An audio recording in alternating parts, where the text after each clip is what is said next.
Hello and welcome to United Against Violence. We are a group of parents who've come together to create a podcast for parents and anyone else who is concerned about serious youth violence and wants to take action to reduce it.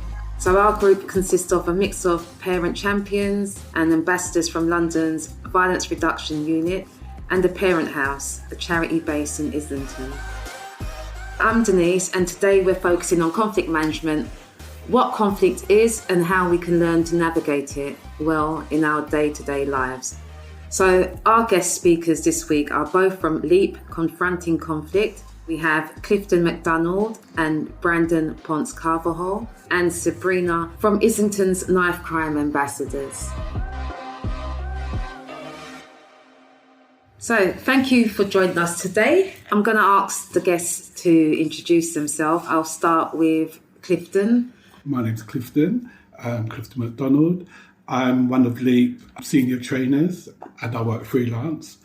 And I've been with LEAP for 13 years. My background is youth and community, and I've been working with young people for over 30 years in lots of different settings, from school, young offenders institutions, to PRUs, which is pupil referral units, and youth clubs and youth settings. Okay, thank you. Brandon? My name is Brandon, I'm 24. I work with LEAP as a youth ambassador, representing them with youth. I also opening up my own company, which is to honour youth. And as well as that, I work as a mentor, but that is independently. Sabrina. Oh, hi there, I'm Sabrina. So I do voluntary with Parent House. I am a knife crime ambassador. That's something that I'm passionate about and want to understand a bit more about why these things are happening. Okay, thank you. I'm just going to throw out the question. Maybe you can start, Clifton. What is conflict? That's a big question. And for me, I think conflict means different things to different people. For some people, conflict is what happens internally. And it could be around making decisions about how they feel about themselves and, the external world. And also external and actually the conflict with in relation to other people. I mean, if we're talking about external, it could be, disagreements, it could be arguments, which can lead to bigger things. And in terms of the work that we do at LEAP, we kind of look at that conflict can be something really, really small to, massive conflict that we see in the world. So, when we talk about wars, and we see that's really prevalent right now in terms of what's happening in terms of between Russia and Ukraine, for example. So it could be very, very small. And I suppose just to give you an example, I remember working in a school, a young girl came to me, she was crying. And I said to her, "What's wrong?" And in between her tears, she said, "I'm just having a bad day." She was just having a bad day. Right. And for me, what was interesting, all she needed was a little bit of time. I didn't even have to do anything. She was fine and she went out and she was cool. If she didn't have that time, that bad day could lead to not only maybe having more conflict with herself, but it could lead to her having conflict with other people.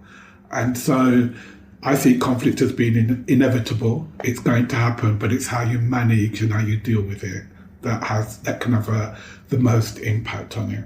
Okay, thank you. For me, just like Clifton said, it's something personal and something that could be exterior as well. You can find this in your workplace, in your day-to-day life, whether that's through friendship groups, whether that's at home, family relationships.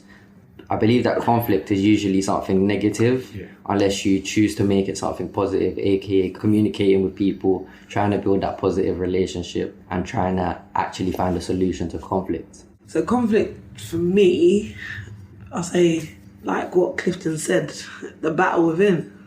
That can be quite challenging if you haven't been given the tools. I feel like we're not really given the tools, so that's why the battle is more. And if we actually communicated and got things out on the table, we could resolve stuff, because we can resolve stuff. That's what we're here for. So, and I think Brandon raised it. More often than not, we look at it and it comes across as being really negative.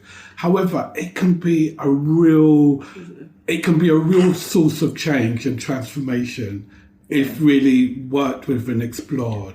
And I also say, when you look at some of the major things, some of the things that we even see in the world, is because people had conflict and actually wasn't willing for it to stay that way, and did something to make it change. Yeah. You know what I mean? And I think that's really, really important. So it can be a source of opportunity. I like that. To sum that up, what I've heard with regards to what we feel conflict is either an interior or an exterior aspect of ourselves, and it's about the communication we have with others, as well as probably self as well.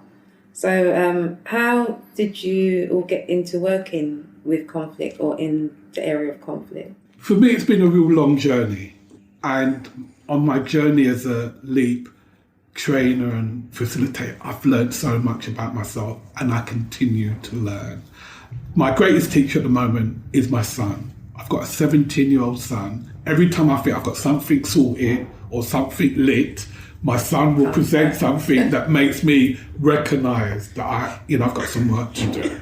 Right. Okay. But I also want to say it was through LEAP's model of looking at anger that really got me. Right. And when you look at the model of anger, it's, anger is just a tip, and then there's hurt, and then we've got look at what the needs are, and fear. And I realised that most of my anger resulted as a result of my fear. Yeah. And I've learned so much, and I continue to learn. And I love this work. Because one of your key things that you said there was about looking at self. Yeah. And I kept hearing that coming through. I would say I didn't know what conflict was until recent years. It was bumping into LEAP through one of my community members, one of the residents, that referred me to a mentoring program, a one-to-one mentoring program, which was based around conflict. And taking a dive into my own personal life was something that I hadn't done before. And I hadn't realised how much conflict I was actually going through my own personal life, as well as dealing with other young people's personal lives that they were going through. So I guess that one-to-one session is what kind of built my knowledge, my care and conflict, and wanting to help young people. Because me personally, I believe that a lot of young people out there don't realise what the word conflict is, don't realise what's behind it. So I ended up bumping into LEAP, doing work for LEAP as a youth ambassador, building that knowledge more on conflict, and realising that you can find conflict in any place, including within yourself. So for me, after that, it was trying to better that negative cycle that I was constantly in, and realising that our mind is our strongest part of our body. And then once I've realised that solution of having a positive mindset to break that negative cycle is what I then implemented to the younger generations. So yeah, because I can hear once again, it's about self. Yeah. Sabrina? Again, didn't realise I was in conflict, loved conflict, thrived off it. Literally from a teenager to, an adult. And I think when I realised I was in conflict, that's when I went into recovery. I had issues with drink and drugs, and realised I was hiding myself through this stuff because I didn't know how to be real. I felt like I'm going to hurt that person's feelings, or, and the people that I thought I was going to hurt was my parents. I didn't want to be real with them because I didn't know how to deal with the situation that I'd come from. So when I decided to hang up my cloak of different people and actually stop living this lie of the different faces and went into recovery, I felt like recovery opened up a different world of conflict and people pleasing and giving yourself away and not filling up your cup and not saying the word no. And I think the reason why I wanted to make change is because I come from a big family. There is cracks in the family, as we've all got cracks, but I've got 6 children, and I'll be honest with you, I don't want to live that type of life. It's not good for our mental health. I then decided to get in touch with Parent House and slowly evolved through Parent House, and then I think they had a course with LEAP. And you know what? Yeah, I'm not going to lie, I'm a bit judgmental when I get into something that I don't like or I don't know. It's the fear, isn't it? It's the fear base. It's like, I don't want to do this, another course. But you know what? The games that we did, I have never had so much fun. I think people got hurt as well, but but apart from that, it gives you the stepping stones. And I thought I had all the tools. I obviously didn't, but it brought me back to the beginning of why there is problems, and why as a young person into an adult, I brought on these problems because I saw the problems and avoided it, but I made the problems like it was for me. It's not my stuff. That's their stuff. And doing LEAP it showed me I could deal with my children's problems, because again I was in avoidance. I didn't want to deal with stuff. So it now has given me the tools to say and to be able to deal with stuff and not be an avoidance.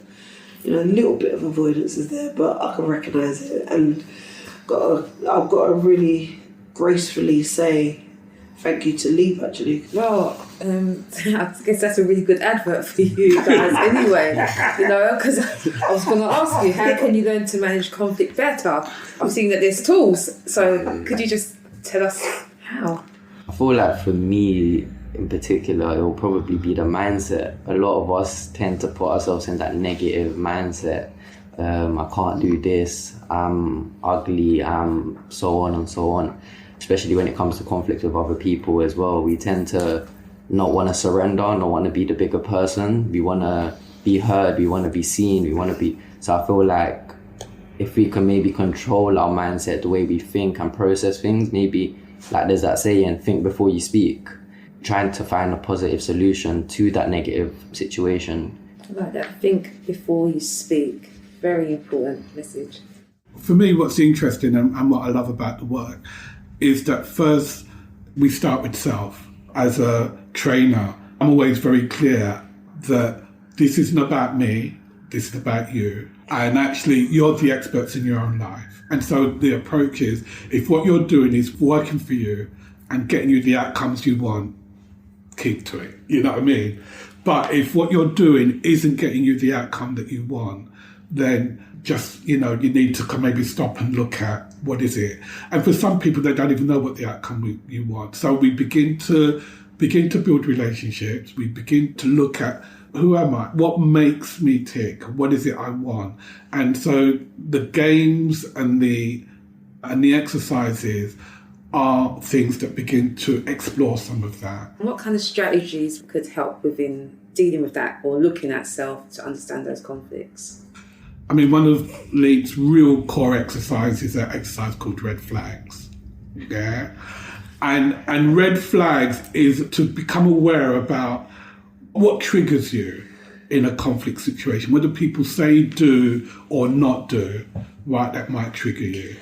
And then what we do, we kind of actually role play that. I mean, just to give an example, one of my red flags is being ignored by my son. Right, I'm talking to him, trying to get his attention and whatever, and he's ignoring me. Now, my immediate reaction is that I feel frustrated, I feel angry, I feel disrespected, and all of that. Yeah. And I feel that. And then it's also to notice, where do I feel that in my body? Yeah, and even when that happens, I feel I tense up, right? I almost feel like I clench my fists, right, as an example. And then my thought process is also kind of going, and I think, you're rude, and that, and I kind of think, how dare you, and all of that kind of thing. And so what we get people to do, even with that, is to notice what's going on with your body, what's your thought process. And it's one of those things that you act on. So if I feel that you're really disrespecting me, and that's a trigger for me, that feeling disrespected in the moment, it's like, how dare you, or you're out of order, blah, blah, blah. It can get me to react. Yeah. And I say the body gives us clues. Yeah, it gives us cues and clues about what's going on. And so I even know at the stage, if certain things start happening to my body, it's like, that's a sign, right? Yeah. That's something. And then I've got a choice about what I do with it. And so that's kind of an example of a trigger. I was going to say that word, trigger. So it's the mind-body connection. Yeah. Yeah, and just managing it when it comes up. Yeah. And it's not even about I think first and foremost, it's about the awareness. Yeah. Right? Because if you've not got an awareness, then you can't do anything anyway. Yeah, that's what I was going to say as well. The strategy basically would be trying to figure out what your red flags are at the end of the day. It is trying to find out where your weakness is. Because at the end of the day, I feel like us as humans, we don't like to go to our negative spots. We tend to run away from it. So I feel like good advice for a strategy will probably be going into yourself and trying to see what certain things might upset you, might be a fear to you, because all of these things are what brings up the conflict. It is delving into the unknown, isn't it? It's so real, you don't realise the impact it has and what you project onto others and how you respond, because you're so in flight and fight mode, because that's the fear that comes up from that. The way I've changed the way my mindset is like, do you know what? If something does make me feel frustrated or gives me anxiety or whatever the case may be, right, I'm not going to tackle it how I would, which would be to beat someone up or to abuse them or whatever the case may be. You know what? All right, this has got me angry. All right, I will complain about it or whatever. And then that helps me, because it's like, all right, I've dealt with that. I've not left that in limbo. I've not just left it where it's hanging. I've just realised, like, it actually is good to deal with stuff. Like, I see the goodness from it now. It's good. It's amazing. And I think the other thing is, it's about slowing it down, because when I'm triggered, and even from doing this work, something could happen in an instant, right? And my reaction will be almost instant. So the point, sometimes why we might do a certain thing is to slow it down. Because, if somebody really asked me what was going on, I couldn't tell them, right? But if it's slowed down, I can get really in touch with what's really going on. So how can we help young people learn these skills? Because, I can hear how it can help. Just want you to tell the listeners how maybe they can help their young people to look at conflict. Conflict is just something that should be spoken about to young people quite often. That's what I'm looking to do within my own business, trying to give these one-to-ones on conflict as well to young people so that they can also get an understanding on what it is. Because a lot of young people go through it, they know a basis of what it is, but they don't know the full in-depth. And if they maybe had a strategy, like if I had a strategy or had known the things that Leap had taught me when I was younger, I would have possibly been able to prevent certain outcomes that didn't end so well and ended up negative. I confronted a conflict, for example. One of mine was not understanding how my brother had passed away and what was the reason behind it. From what I had known about it, it was sort of just a gang issue. He was a part of a gang. He had got killed because of money, drug situations. And then unfortunately, only this year, I had got told that it was somebody within my own family, like my own family member that was in a different gang, got him, my own brother, set up in other terms. And it was all due to a hierarchy, lowerarchy, who's in a higher position, who's not, and due to poverty, the lack of money. So kind of being confronted with that conflict, it was like, what should I do? I didn't know what to think, really. It was kind of, on top of that, fighting BPD, which is borderline personality, which is suffering from social anxiety, depression, self-harm. So this was kind of a point in my life where I kind of realized that conflict was intense. The way I managed to get around it was, like I kept saying, positive thinking. Our mentality is the most strongest part of our body. So if I can make a positive outcome of what I seen or experienced, then I know I can possibly change how I think. So now I don't think of it as so bad. I know who I can trust, who I can't trust. That's why I believe that trust is something that you need to have with young people, because if a young person can't trust you, they can't open up, they can't speak, they can't feel comfortable around you. It prevents a lot of doors to open up for you. So yeah, trust and love. Yeah, that's the basis of life. But also, not making sometimes how they feel be wrong. I think that's also one of the things that actually part of how young people feel. And we look at it, and for me, some of them have every right to be angry. There's a lot for them to be angry about. try to kind of minimise it and squash it and all of that, is not getting it done. So it's acknowledging that, you know what, you've got a right to be angry. Some of the young people have been let down consistently by adults who are supposed to support them. Yeah. You know what I mean? Consistently. You know, for me, when I hear their story, it's like, I'm kind of thinking, I'm a big man. Yet still, if that was happening to me, I'd get angry. So let's not, pretend. I think that's the other thing. I also like what, Dr. Gabor Mate talks about. He does a lot of work around attachment, and there's an amazing video called The Wisdom of Trauma. And he says that sometimes we ask the wrong questions. We kind of say, if they behave a way, we kind of say, what's wrong with you? As opposed to sometimes asking, what's happened to you? Yeah. Two different approaches, two different questions, because what's wrong with you makes it seem like there's something wrong with them and all of that. But more often than not, there's nothing wrong with them.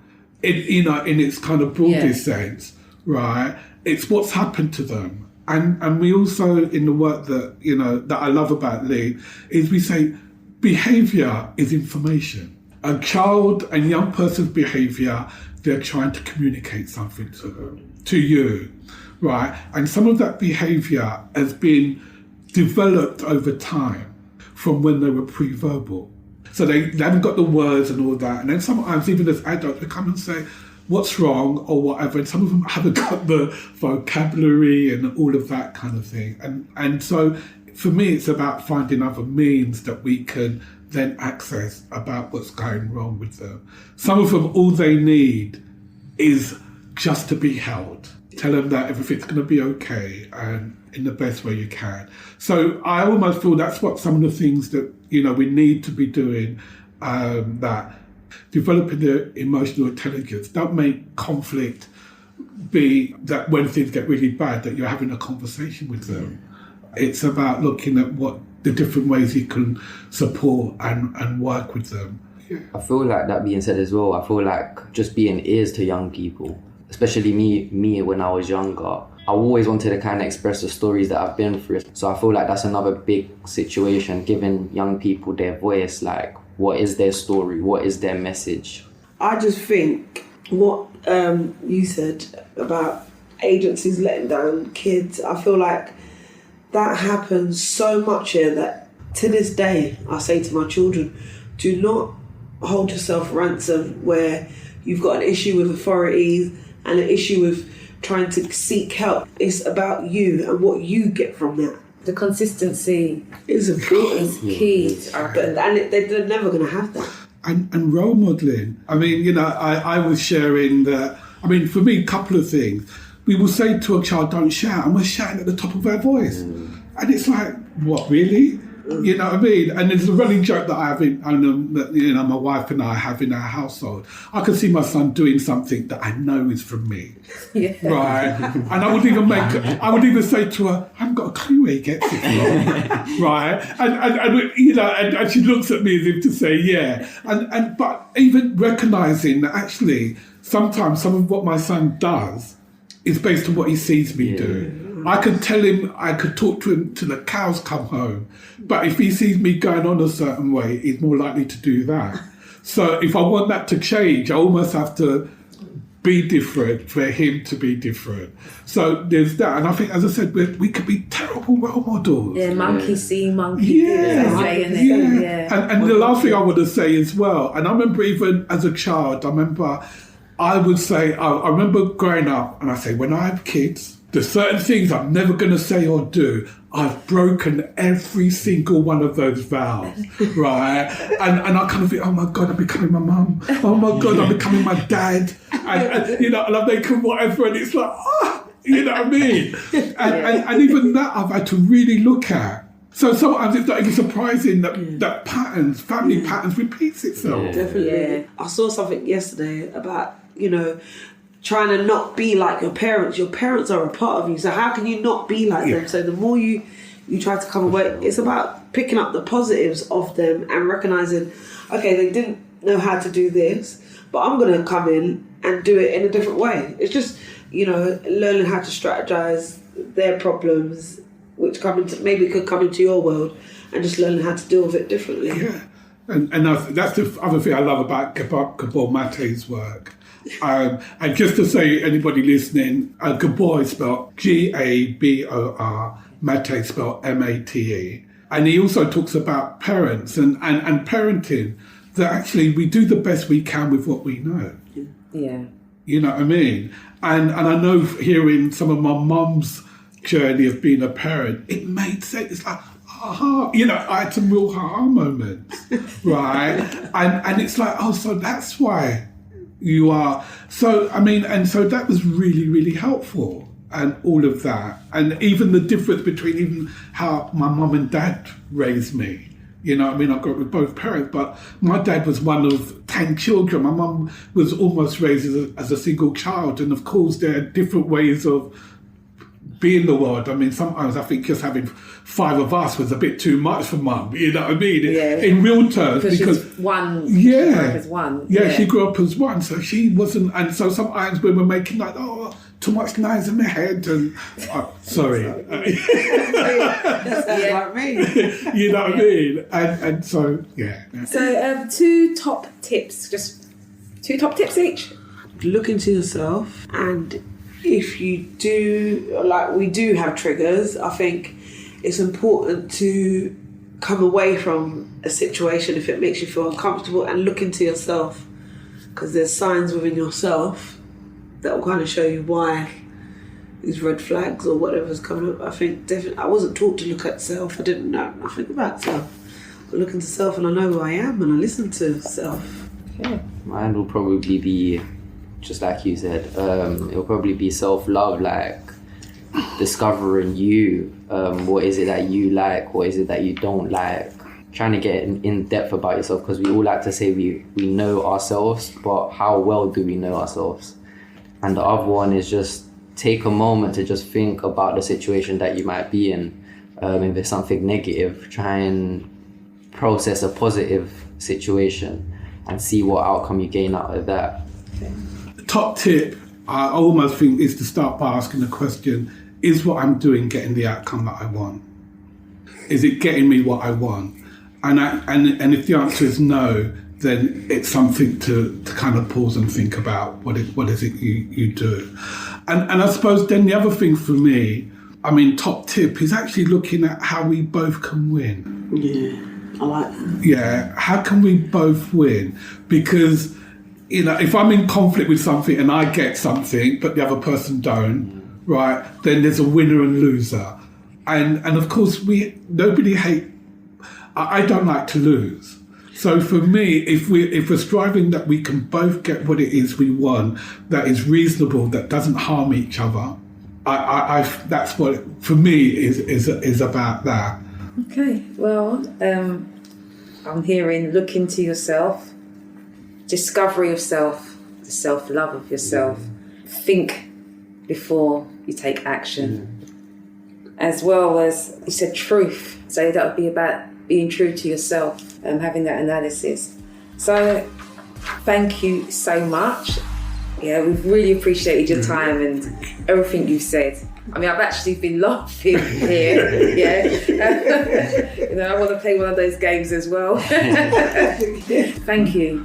Thank you for asking. Yeah, Thank asking you. me to be here. It's been a pleasure. Thank you for having us. Yeah. Thank you, Clifton. Thank you, Brandon, and thank you, Sabrina. You're welcome. So thank you for listening to Uniting Against Violence, the podcast about reducing serious youth violence in our communities. We've put useful links for the things we've talked about today in this episode's description. If you found this episode useful, please subscribe, share and like on socials at Uniting Against Violence. You can find that on Instagram. And if you'd like to get in touch with us, you can also email us at unitingagainstviolence@gmail.com. Reducing violence is a big topic, and we know we can't cover everything and every perspective. So if you are listening to this thinking about something we've missed, we encourage you to start conversations where you are. So together we can unite against violence. This episode was co-produced by Aldene Stone and Sarah Hutt. Guest speakers were Clifton MacDonald and Brandon Ponce-Carvajal and Sabrina Jackman, with editing by Sarah Hutt, and the host was me, Denise Marshall. So special thanks to our partners Islington and Camden Councils, Public Health, the Parent House and Crux, and our funder, the Mayor of London, as well as, of course, LEAP, Confronting Conflict, and our guest speakers. So thank you for listening and tune in for our next episode.